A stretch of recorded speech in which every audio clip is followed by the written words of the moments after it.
नमस्कार, आप देख रहे हैं केकेडी न्यूज। मैं हूं आपके साथ उत्तिका थपलियाल। रुक करेंगे इस वक्त रिपोर्ट की तरफ।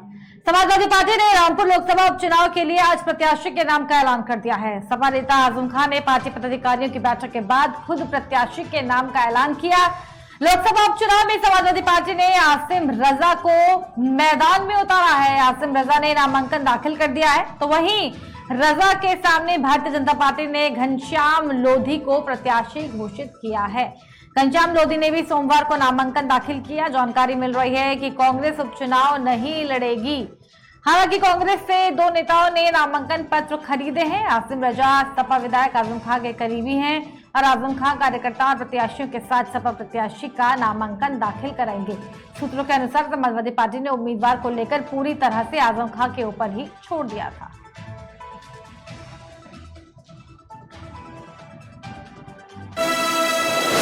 खबर उन्नाव से, जहां भारतीय किसान मजदूर यूनियन और कई किसान यूनियन ने मिलकर उन्नाव रेलवे स्टेशन पर आज केंद्र सरकार द्वारा रेलवे की संपत्ति को बेचने और पैसेंजर ट्रेनों के संचालन को लेकर रेल संघर्ष मोर्चा ने सैकड़ों लोगों के साथ अपना धरना प्रदर्शन किया है। और इस दौरान रेल बेचना बंद करो, देश बेचना बंद करो, पैसेंजर ट्रेन चालू करो जैसी मांगों को लेकर विरोध प्रदर्शन करते हुए नारे भी लगाए गए हैं। वहीं यूनियन के पदाधिकारियों ने उन्नाव रेलवे स्टेशन मास्टर को अपनी मांगों को पूरा करने को लेकर ज्ञापन सौंपा है और मांगे पूरी न होने पर कई हजार किसानों और मजदूरों के साथ जनपद के कई स्टेशन पर धरना प्रदर्शन करने की चेतावनी दी है। हमारी मांग ये है कि जिस प्रधानमंत्री ने कहा था मैं देश नहीं बिकने दूंगा, है ना, वो प्रधानमंत्री आज पूरे देश की संस्थाएं जो जनता के द्वारा जनता के पैसे से बनी थी उन सारी संस्थाओं को बेच रहा है। और एक स्थिति आएगी कि हम भी बिक जाएंगे, देश भी बिक जाएगा। जैसी परिस्थिति उन्होंने बना दी, हर आदमी को भ्रष्ट कर दिया, हर आदमी को लालच देकर के उसने खरीद लिया है और जनता कहीं से भी बोलने को तैयार नहीं है। मैं रेलवे कमेटी का सन 80 में मिनिस्टर नॉमिनेटेड मेंबर था। एक साजिश के तहत उन्होंने कोरोना खत्म होने के बाद भी पैसेंजर गाड़ियां नहीं चलाई हैं। जनरल टिकट अभी तक खोला नहीं है, जबकि बसों में उससे ज्यादा भीड़ है और बसों में तिगुना किराया लिया जा रहा है। आज का जो ज्ञापन हम लोगों ने दिया उसका मुख्य उद्देश्य से जो पैसेंजर ट्रेन है उनको चलाया जाए। दूसरी जो सबसे बड़ी इस देश के अंदर जो सरकार इस जनता के साथ जो विश्वासघात कर रही है, रेल को बेचने का काम कर रही है, जो प्राइवेटाइजेशन कर रही है, उसको बंद करके जो भी राष्ट्रीय संपत्ति देश की है उनको राष्ट्रीय संपत्ति रहने दिया जाए और पैसेंजर ट्रेनों को चलाया जाए। इन बातों को लेकर हम लोगों का ये धरना प्रदर्शन था और ये निरंतर चलता रहेगा जब तक ये प्राइवेटाइजेशन बंद नहीं किया। खबर सोनभद्र से है, जहां तेंदुपत्ता लाद कर जा रहा ट्रक करमहल टोला गांव स्थित सड़क पर 11,000 वोल्ट के तार के संपर्क में आ गया। बिजली के तारों में शॉर्ट सर्किट होने से निकलने वाली चिंगारी से ट्रक में आग लग गई। संयोग रहा कि आग लगते ही ट्रक में सवार चालक सहित मजदूर खुद की जान बचाकर भाग निकले। उधर घटना की जानकारी होने पर वन निगम के अधिकारी और पुलिस ने घटनास्थल का जायजा लिया और घंटों जलती रही ट्रक नहीं पहुंचा दमकल विभाग, राहत बचाव वाहन। भवनी थाना क्षेत्र के करमहल टोला गांव का ये पूरा मामला बताया जा रहा है। आगरा पुलिस ने क्रिकेट सट्टा माफिया अंकुश मंगल को गिरफ्तार कर लिया है। उसके खिलाफ पिछले 4 साल में कई मुकदमे दर्ज किए गए थे। पुलिस ने उसकी गिरफ्तारी के लिए लगातार दबिश तो बहुत बार दी, मगर कभी पुलिस को सफलता नहीं मिल पाई। इसके पीछे भी कई कारण थे। दबिश देने वाले ही पहले उसे सूचना दे दिया करते थे। प्रदेश के दूसरे जनपदों में भी उसके गुर्गे बुक चलाते हैं। बताया जा रहा है कि उसका खुद का बैटिंग एक्सचेंज है। उसकी DID पर प्रदेश भर में खिलाड़ी क्रिकेट मैच में पैसा लगाया करते हैं। इस बार अंकुश को पहले से दबिश की सूचना नहीं मिली, वह पकड़ा गया। SSP ने बताया कि अब गैंग के सदस्यों की संपत्ति जब्तीकरण की कार्रवाई भी की जाएगी। आगरा शहर की पुलिस ने ASP हरिपर्वत और SP सिटी के निर्देशन में जो टीम है कमला नगर की और पूरे शहर की जो टीम है उसके द्वारा आज एक बड़ा सटोरिया और बुकी गिरफ्तार किया गया है, जिसका नाम अंकुश मंगल है। ये काफ़ी समय से यहाँ से फरार था और इस पर 2022 में गैंगस्टर एक्ट का मुकदमा दर्ज किया गया था। उससे पहले भी 2010 में भी इस पर गैंगस्टर एक्ट का मुकदमा दर्ज किया गया था और पुलिस के दबाव के कारण इसने यहाँ से अपना ठिकाना दिल्ली शिफ्ट कर लिया था और दिल्ली से फिर ये फरीदाबाद चला गया था। वहाँ से अपना पूरा का पूरा कारोबार आगरा का और दिल्ली और हरियाणा में पूरा का पूरा कारोबार, ऑनलाइन कारोबार जो था सट्टेबाजी का चला रहा था। इसके द्वारा पूछताछ में ये भी बताया गया है कि ये दुबई की जो वेबसाइट है उसे ये परचेज किया करते थे। खबर आगरा थाना ताजगंज के बसई खुर्द में गाड़ी खड़ी करने को लेकर हुए विवाद को लेकर है। आपको बता दें कि विवाद में इतना ज्यादा बढ़ गया कि एक दूसरे पर जमकर लाठी डंडे चले और पथराव शुरू कर दिए गए। सूचना मिलने पर कई थानों की फोर्स मौके पर पहुंचे और एसएसपी सुजीत कुमार भी मौके पर पहुंचे और लोगों को समझा बुझाकर शांत करवाया। वहीं इस विवाद में 2-3 लोग घायल हो गए और घायलों को अस्पताल में भर्ती करा दिया गया। आगे की कार्रवाई लगातार की जा रही है। थाना ताजगंज क्षेत्र के बसई खुर्द मोहल्ले में यहाँ पर एक सड़क का निर्माण हो रहा है जिसमें इंटरलॉकिंग हो रही है और सड़क पूरी तरह खुदी हुई है और इंटरलॉकिंग टाइल्स बिछ रही हैं। यहाँ पर एक व्यक्ति मोटरसाइकिल से आ रहा था और डिस्प्लेंस हुआ और दूसरे व्यक्ति के चोट लग गई। उसमें दोनों आपस में झगड़ने लगे और हल्की फुल्की उनकी चोट लगी है, कोई खास बात नहीं है। ये सूचना मिली थी कि यहाँ पर झगड़ा हो रहा है, ऐसी कोई खबर बांदा से है, जहां कौशल विकास मिशन के तहत प्रशिक्षण प्राप्त कर रहे छात्राओं ने जिलाधिकारी को ज्ञापन सौंपा है। ऑन जॉब ट्रेनिंग के छात्राओं को नहीं मिल रहा मानदेय। आपको बता दें कि कौशल विकास मिशन के तहत कोविड फ्रंटलाइन वर्कर्स के रूप में चयनित छात्र छात्राएं मेडिकल कॉलेज में लगातार 3 महीने की ऑन जॉब ट्रेनिंग कर रहे हैं। वहीं आज जिलाधिकारी कार्यालय पहुंचकर ट्रेनिंग कर रहे छात्र छात्राओं ने जिलाधिकारी से न्याय की गुहार लगाई है। मामला कौशल विकास मिशन के तहत प्रशिक्षण प्राप्त कर रहे छात्र छात्राओं का है। हम लोग कोविड-19 हेल्थ वर्कर हैं और मेडिकल कॉलेज में हम लोग की ट्रेनिंग चल रही है। 21 मार्च से शुरू हुई थी, लेकिन अभी तक मतलब खत्म होने को है। 3 मंथ का था, लेकिन अभी तक कोई मतलब पैसे नहीं आए खाते हैं।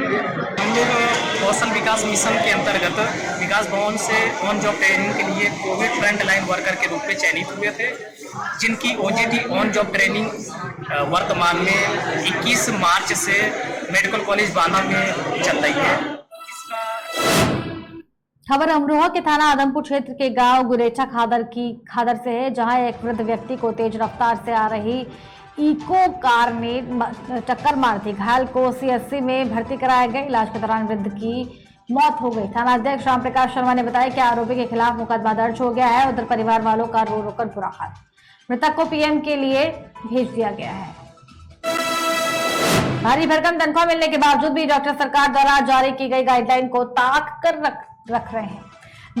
जहां एक तरफ सूबे के डिप्टी सीएम ब्रजेश पाठक और स्वास्थ्य मंत्री का पद संभालते ही ब्रजेश पाठक द्वारा लगातार ये प्रयास किया जा रहा है कि उत्तर प्रदेश की स्वास्थ्य व्यवस्थाओं को बेहतर बनाया जाए। वहीं इसके उलट कौशाम्बी जिले के सामुदायिक स्वास्थ्य केंद्र कडाधाम और उसके अंतर्गत आने वाले प्राथमिक अस्पतालों के डॉक्टर उनकी मंशा पर पानी फेरते नजर आ रहे हैं। आपको बता दें कि सामुदायिक स्वास्थ्य केंद्र कड़ाधाम का आलम यह है कि डॉक्टर अपनी मर्जी के मुताबिक अस्पताल पहुंचते हैं और उन्हें सरकार द्वारा जारी किए गए समय का कोई ख्याल नहीं आता। दूसरी तरफ दूर दूर से आने वाले पेशेंटों डॉक्टरों के इंतजार में घंटों बैठे रहते हैं और डॉक्टर्स के साथ साथ स्टाफ का भी यही हाल है। जैसा कि आप सभी जानते हैं, सूबे में बीजेपी सरकार बनने के बाद से ही डिप्टी सीएम और स्वास्थ्य मंत्री ब्रजेश पाठक द्वारा लगातार सरकारी अस्पतालों का दौरा किया जा रहा है। स्वास्थ्य सुविधाओं को बेहतर बनाने का प्रयास किया जा रहा है।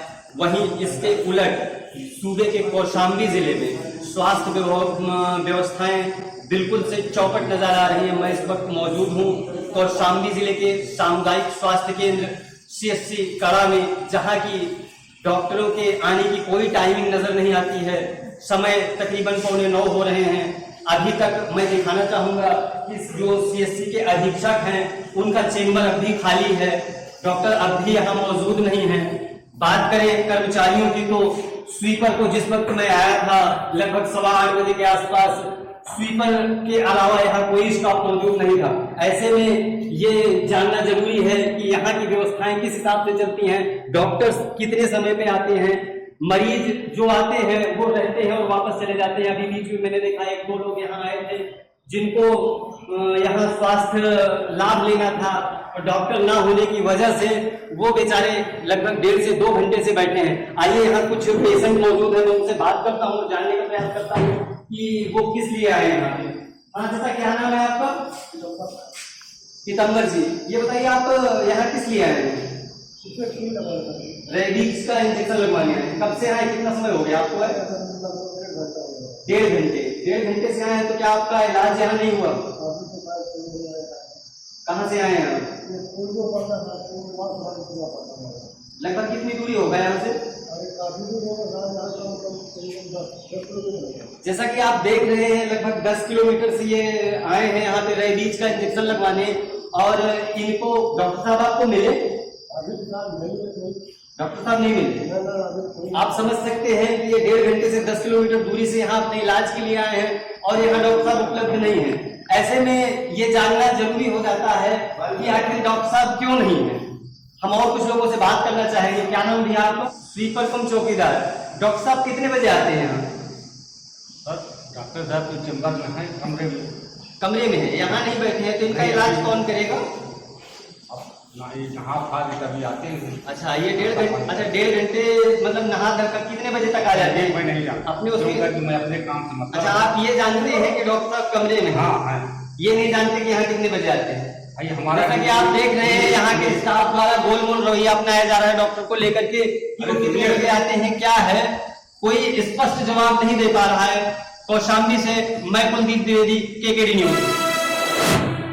खबर बदायूं से है, जहां पुलिस प्रताड़ित परिवार से मिलने पहुंची एफआईएम का शिष्टमंडल, वहीं पीड़ित के इलाज को 50,000 रुपए मदद देने का ऐलान किया गया है। यह पूरा मामला जनपद बदायूं के थाना आलापुर क्षेत्र की चौकी ककराला का है। वहीं इस मामले में चौकी प्रभारी और 4 पुलिसकर्मी पर कार्रवाई हो चुकी है। शादी ब्याह के कार्यक्रमों में अगर मारपीट झगड़ा हो जाए तो नौबत यहां तक आ जाती है कि शादी टूट जाती है। कुछ ऐसा ही विगत दिनों पूर्व रीवा जिले के शाहपुर थाना अंतर्गत देवरा गांव में राम बहुत साकेत के यहां देखने को मिला, जहां कुछ बातों को लेकर लड़के पक्ष और लड़की पक्ष में मारपीट हो गई थी। बारात वापस चली गई, जिस पर मऊगंज के वरिष्ठ समाजसेवी एडवोकेट मृगेंद्र सिंह सेगर के द्वारा दोनों पक्षों से बात कर आपसी समझौता करवाया, जिसके बाद 5 जून को बिगड़े हुए जोड़ों को फिर से मिलवाकर अधूरे बंधनों को पूरा करवाया गया। इस मौके पर वरिष्ठ समाजसेवी मृगेंद्र सिंह भी नव दंपत्ति को आशीर्वाद देने पहुंचे। जमाला था, जमाला के बाद कुछ लोग चले गए थे, लड़ाई झगड़ा था। मृगेंद्र दादा के समझौता हुआ है। बोलो ना। मृगेंद्र दादा के द्वारा समझौता कराया गया है। हाँ। आप लोग अब खुशी से रहेंगे? हाँ जी। यह कैसे शादी टूटी थी? ये लड़ाई वजह से टूटी थी शादी। आप कहीं न कहीं जी गलत हुआ था।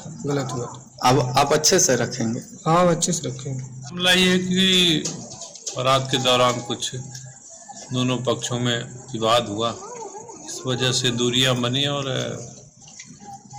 शादी नहीं। खबर जनपद फर्रुखाबाद से है, जहां संदिग्ध परिस्थितियों में फांसी के फंदे पर लटका मिला युवक का शव, वहीं परिजनों ने ससुराली जनों पर हत्या का आरोप लगाया है। आपको बता दें कि कायमगंज कोतवाली क्षेत्र के गांव ढंढेरा निवासी बीती रात को फुलवारी लाल का शव फांसी के फंदे पर लटका हुआ मिला। वहीं परिजनों ने युवक के ससुराल पक्ष पर हत्या का आरोप लगाया है। मौके पर पहुंची पुलिस ने जांच पड़ताल करते हुए शव को फांसी के फंदे से उतरवाकर शव को पोस्टमार्टम के लिए भेज दिया है। बात कर रही थी हमारे के अंदर दुनिया तक बाडुकरिया जाती हमने हमारी बहू बचाव हो जाए दिन तनाए थे कितने मारो ने हम का ढेंगा आते नाम बताओ नाम उनको। तुम्हारा घर से कै बजे निकला ये? राम रही देते नहीं, ये बताओ ये घर से कै बजे निकला? सवेरे 8 बजे फोन करके बुलाओ। किसने फोन किया? हमने एसओजी टीम को लगातार बड़ी कामयाबी मिल रही है। इस वक्त की बड़ी अपडेट भी आपको दे रहे हैं, जहां सूचना पर फरार चल रहे इनामी बदमाश को पुलिस ने गिरफ्तार कर लिया है। आपको बता दें कि 3 साल से फरार चल रहे 25,000 के इनामी बदमाश को नोएडा के सेक्टर 44 से गिरफ्तार कर लिया गया है। बदमाश की निशानदेही पर लूटी हुई लाइसेंस राइफल भी बरामद की गई है। ये पूरा मामला थाना नवाबगंज क्षेत्र का बताया जा रहा है।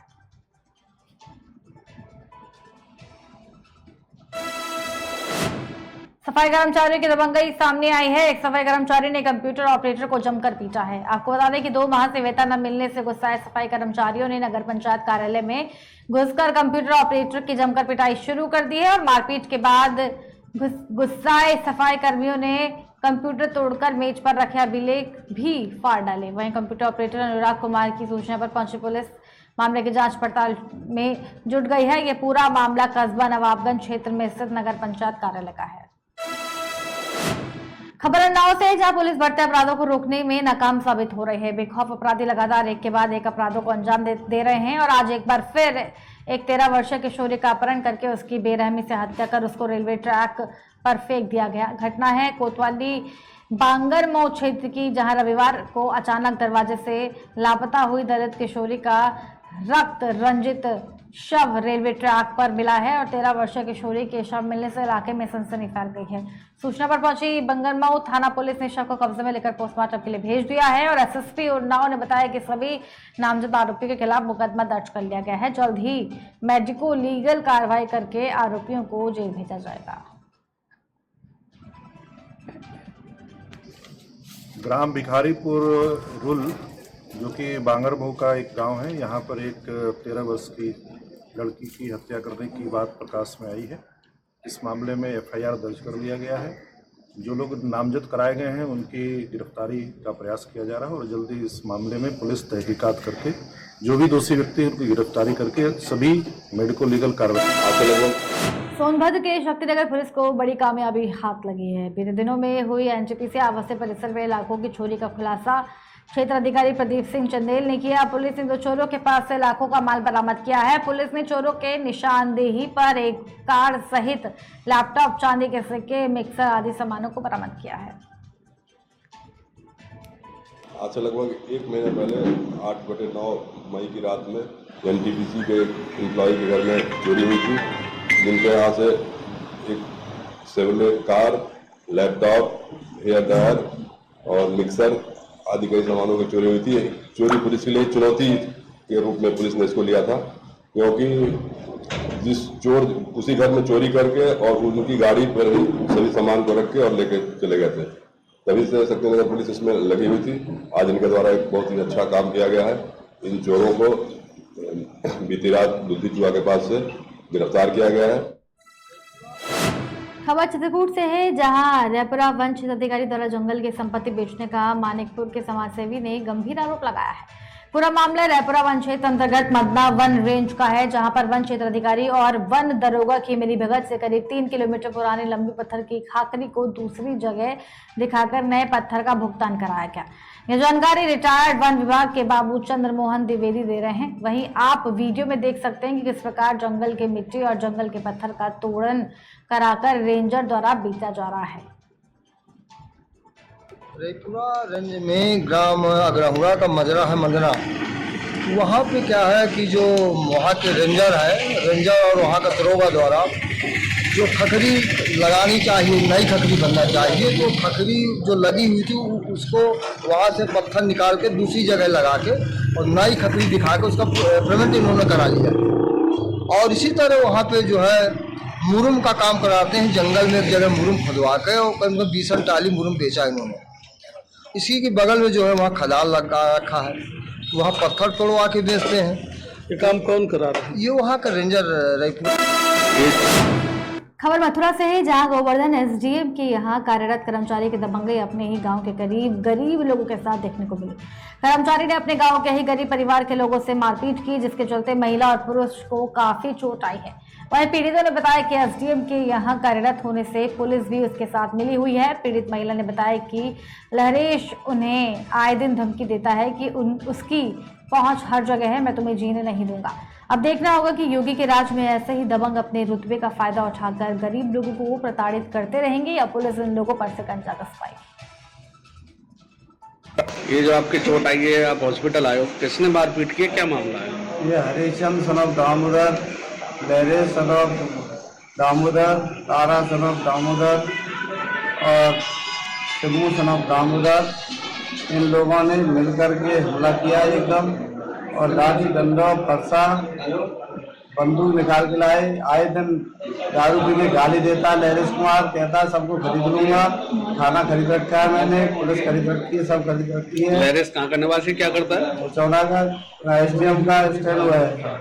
एसडीएम गोवर्धन के यहाँ पर? हाँ जी, एसडीएम गोवर्धन के यहाँ स्टैंड हुआ है। आए दिन गाली गलौज करता है, ये कहता है कि मैं एसडीएम का स्टैंड हूँ, ये करवा दूंगा, मेरे पास इतना धन है। आज किस बात में झगड़ा हुआ? आज मैं गया था गांव में आटा डालने के लिए, वहाँ उनमें आपस में कोई बात हो रही थी डॉक्टर में।